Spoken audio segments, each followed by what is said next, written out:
नमस्कार। सरोकार टेलिभिजनको कार्यक्रम सरोकार विशेषमा यहाँलाई स्वागत छ। म दिलीप थापा मगर। सबै विषय विशेष हुँदैनन्। सामाजिक, राजनीतिक, आर्थिक र समग्र मानव जातिको हितको निम्ति गरिने हरेक विषय विशेष हुन्छन्। समाजको हितमा गरिने हरेक कार्यको सम्मान गर्दै समाजको हित विपरीतका कार्यको भण्डाफोर गर्ने विषयवस्तु सरोकार विशेषको प्राथमिकतामा पर्ने गरेका छन्। दर्शकहरू, आजको सरोकार विशेषमा त्रिभुवन अन्तर्राष्ट्रिय विमानस्थलको सुरक्षा र भौतिक संरचना निर्माणबारे चर्चा गर्नेछौँ।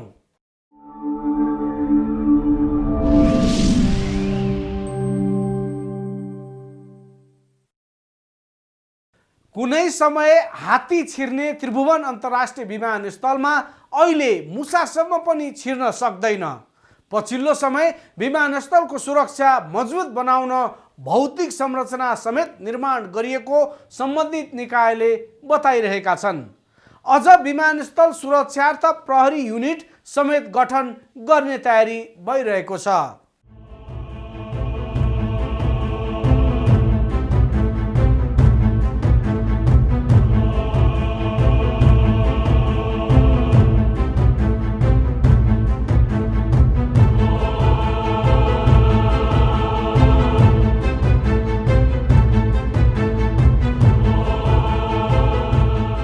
नेपालको एकमात्र विमानस्थल त्रिभुवन अन्तर्राष्ट्रिय विमानस्थल हो।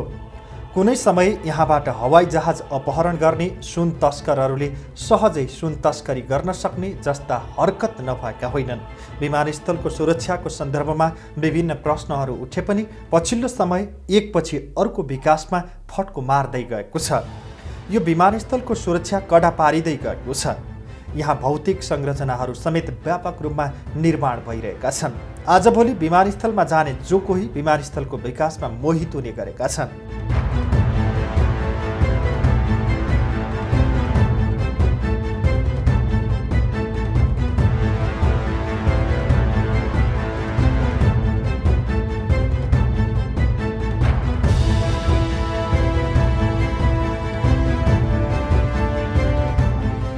पछिल्लो समय विमानस्थलको सुरक्षा गर्न विमानस्थल सुरक्षा प्रहरी गठन गर्ने तयारी समेत भइरहेको छ। यसको पहिलो खुड्किलो स्वरूप मङ्गलबार त्रिभुवन अन्तर्राष्ट्रिय विमानस्थलमा सुरक्षा गार्ड भवन समेत उद्घाटन गरिएको छ।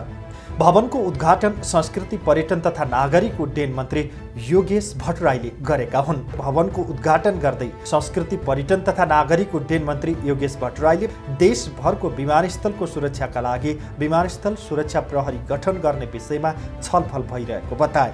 त्रिभुवन अन्तर्राष्ट्रिय विमानस्थलमा सुरक्षाको प्रबन्ध मिलाउने सुरक्षाकर्मीहरूलाई विशेष गरी नेपाल प्रहरीलाई बस्ने एउटा राम्रो आवासको व्यवस्थापन हुन सकेको थिएन र यो विषय सुरक्षाका दृष्टिकोणले अति महत्त्वपूर्ण कुरा पनि थियो, किनकि विमानस्थल त्यसमा पनि एकमात्र हाम्रो अन्तर्राष्ट्रिय विमानस्थल जहाँ यात्रुहरूको अत्याधिक आवत जावत हुन्छ, अत्याधिक मात्रामा उडानहरूको अवतरण र उडान हुने अवस्था हुन्छ र सुरक्षाको दृष्टिकोणले अत्यन्तै संवेदनशील घटनाक्रमहरू पनि विमानस्थलभित्र हुने गर्छन् र त्यसलाई सुरक्षा दिनुपर्ने हाम्रा सुरक्षा निकायका मित्रहरूलाई बस्ने आवास नहुँदा यो कामको लागि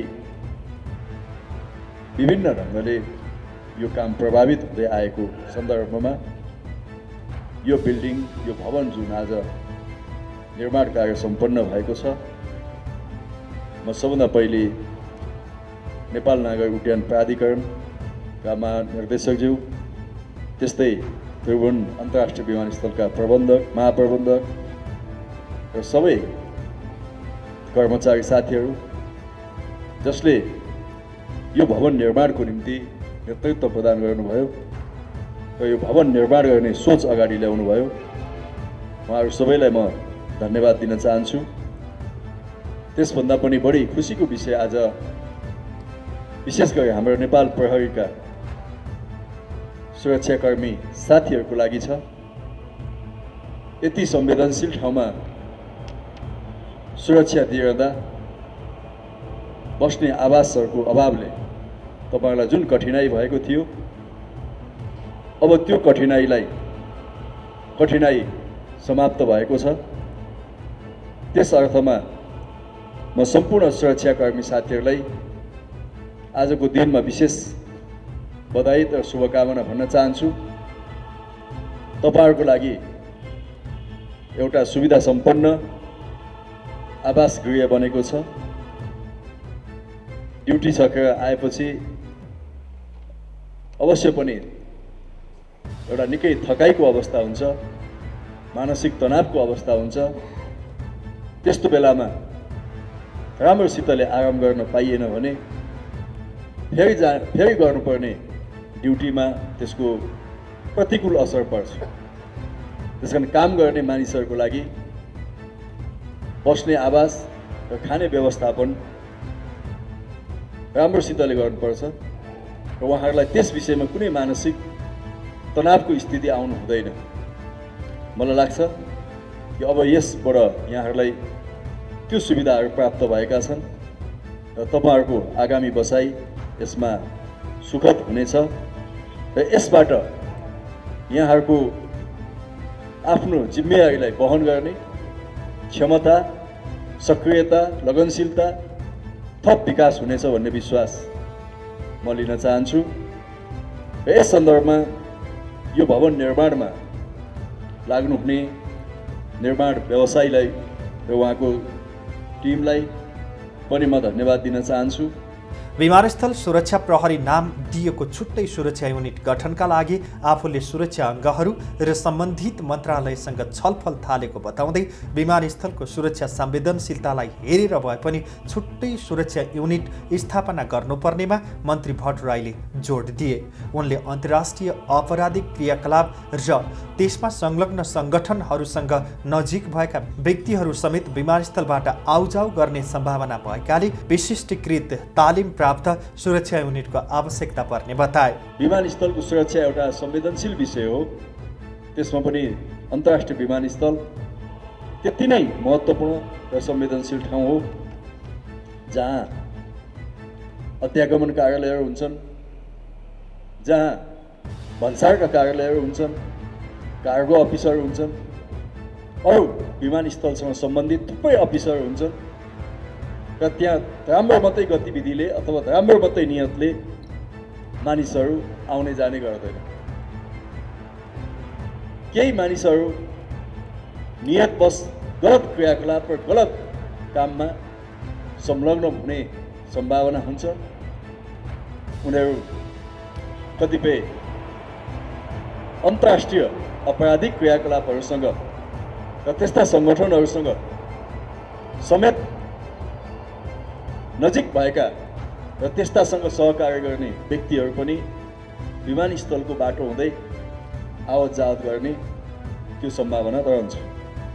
त्यस्तो अवस्थामा हाम्रो सुरक्षा निकायको क्षमता र उसले विमानस्थलको सुरक्षा सम्बन्धमा गर्नुपर्ने कामहरूको विषयमा थप तालिम, थप प्रशिक्षण आवश्यक छ र त्यसकारण मैले त्यसलाई विशिष्टीकरण गर्दै जानुपर्छ भनेको हो। मन्त्री भट्टराईले केही समयभित्रै गौतम बुद्ध र पोखरा तथा निकट भविष्यमा नै निजगढ अन्तर्राष्ट्रिय विमानस्थल सञ्चालनमा आउने भएकाले त्यसको सुरक्षा सम्बन्धी विषय पनि महत्त्वपूर्ण रहेको बताए।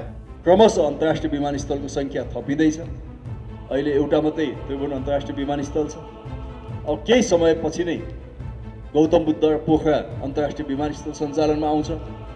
केही वर्षपछि निजगढ अन्तर्राष्ट्रिय विमानस्थल आउँछ र अन्य काठमाडौँ बाहिरका कतिपय विमानस्थलहरूलाई अझै हामी हब एयरपोर्टको रूपमा विकास गर्ने भनेर नेपालगञ्ज, विराटनगर जस्ता एयरपोर्टहरूको त्यो कुरा गरिरहेका छौँ। नाम्चे हुँदै फाप्लुबाट आएँ। अहिले फाप्लुमा त्यति धेरै विमान आउने जाने गर्दैन, तर सिजनको बेलामा झन्डै 120वटा फ्लाइटहरू फाप्लुमा भएको छ, प्लेनको मात्रै। हेलिकप्टरको समेत गर्ने हो भने झन्डै 300-400 फ्लाइटहरू समुद्र सिजनमा भएको छ। त्यस हिसाबले हेर्ने हो भने त्यहाँको सुरक्षाको संवेदनशीलता कति खतरनाक छ। तर त्यहाँ हामीसँग पर्याप्त सुरक्षाकर्मीहरू छैनन्, तालिम छैन, त्यो खालका अरू इक्विपमेन्टहरू छैन। त्यस्तै अरू विमानस्थलहरू पनि त्यो हुन्छ। कतिपय हाम्रा विमानस्थलहरू दक्षिणी सिमानासँग नजिक छन्, कतिपय उत्तरी सिमानासँग नजिक छन्। त्यसरी हेर्ने हो भने आज एउटा दुई देशका बिचमा, दुई देशीय बिचमा यो क्रस बोर्डर टेररिजम, क्रस बोर्डरमा चाहिँ क्रिमिनल एक्टिभिटिजहरूको विषयवस्तु पनि उठिरहेको छ।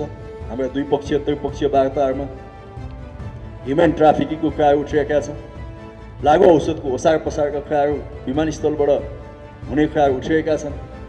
त्यसमा पनि सिमाना खुल्ला भएको मुलुक हुनुको नाताले हाम्रो सुरक्षा संवेदनशीलता हाम्रा लागि पनि र हामीबाट अरूका लागि पनि त्यत्तिकै महत्त्वपूर्ण र संवेदनशील विषय हो।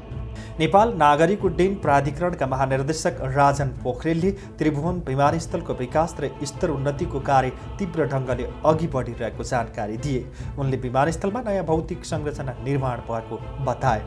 महानिर्देशक पोखरेलले राष्ट्रिय अन्तर्राष्ट्रिय नर्म्सहरू पालना गर्दै विषम परिस्थितिमा समेत विमानस्थलको प्रयोग चुनौतीपूर्ण तरिकाले गरेको बताए। त्रिभुवन अन्तर्राष्ट्रिय विमानस्थलमा 2वटा वाइड बडी वायुयान पार्किङ गर्ने क्षमताको हामीले पार्किङ स्थल यसै वर्ष निर्माण सम्पन्न गऱ्यौँ। त्यस्तै दक्षिणपट्टि वायुयानलाई चाहिँ उडान अवतरण गर्दाखेरि सेफ्टी एरिया उपलब्ध गराउनको लागि 300 मिटर रनवेको हामीले लम्बाइ बढाएका छौँ। त्यस्तै अराइभल एरियामा पनि निजी क्षेत्रसँग सहकार्य गरेर अराइभल एरिया, ट्याक्सी पार्किङ एरियाहरू र कमर्सियल कम्प्लेक्स पनि हामीले सञ्चालनमा ल्याएका छौँ। र साथसाथै यसै वर्ष हामीले त्रिभुवन अन्तर्राष्ट्रिय विमानस्थलको धावन मार्ग उत्तरपट्टि ट्याक्सी मार्गलाई धावन मार्गसँग जोड्ने, इन टु इन जोड्ने हामीले काम सुरु गरिसकेका छौँ। र साथसाथै त्यहाँ 24वटा वायुयान विचार गर्ने क्षमताको विमानस्थल उपलब्ध हुनेछ। र यसै वर्ष हामी दक्षिणपट्टि पनि इन टु इन ट्याक्सीवे करिब 1200 मिटर लम्ब्याउँछौँ। यसबाट हाम्रो धावन मार्गको क्यापासिटी करिब 15% बढ्ने हामीले अनुमान गरेका छौँ। र साथै हाम्रो त्रिवेणीको मास्टर प्लानलाई कार्यान्वयन गर्ने सिलसिलामा पूर्वपट्टि हामीले ह्याङ्गर एरिया डेभलप गर्दैछौँ। त्यसपछि त्यसको अझै उत्तरपट्टि जहाँ रडारको एन्टेना देख्नुभएको छ यहाँहरूले, त्यो एरियामा हामीले नेपाली सेनाको चाहिँ ह्याङ्गर लगायत अरू सुविधाहरूलाई त्यहाँ प्रतिस्थापन गर्नको लागि त्यो क्षेत्र पनि डेभलप गर्दैछौँ।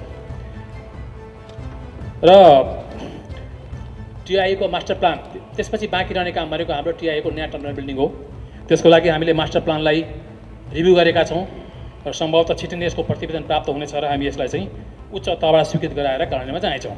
यी सबै कुराहरूमा अन्तर्राष्ट्रिय नर्म्सहरूलाई हामीले हाम्रो आफ्नो नेसनल रेगुलेसनको अलावा इन्टरनेसनल नर्म्स हामीले परिपालन गर्नैपर्छ। सोही बमोजिम मलाई खुसी लाग्छ। उनले सबै निकायको सौहार्दपूर्ण समन्वयका आधारमा कार्य सम्पादन भएको जिकिर गरे। टिआईएमा यस अवधिमा अत्यन्तै राम्रो संयोजनपूर्ण तरिकाले काम सम्पन्न भयो। यस्तो कठिन परिस्थितिमा पनि कोभिड-19 को यस्तो चाहिँ विषम परिस्थितिमा पनि हामीले टिआईलाई बन्द गरेर सञ्चालन गर्नुपर्ने बाध्यता थियो। अत्यावश्यक मेडिकल सप्लाईहरू, उद्धार उडानहरू, रिपेरिएसन फ्लाइटहरू त्यो सबै यस अवधिमा भए, जसमा चाहिँ सबै निकायहरूको सौहार्दपूर्ण सम्बन्धका कारण यो सम्पन्न भएको। यसको लागि म यहाँहरू सम्पूर्णलाई हार्दिक धन्यवाद र आभार व्यक्त गर्दछु। 350 जना सुरक्षाकर्मी अट्ने भवन सञ्चालनमा आएसँगै विमानस्थलको सुरक्षामा खटिने सुरक्षाकर्मीले विमानस्थलमै स्तरीय आवास सुविधा पाउने भएका छन्। त्रिभुवन विमानस्थलमा खटिएका सुरक्षाकर्मीलाई आराम गर्नका लागि सुरक्षा कार्ड भवन निर्माण गरिएको र यसले विमानस्थलको सुरक्षामा खटिएकाहरूको मनोबल उच्च हुने देखिन्छ।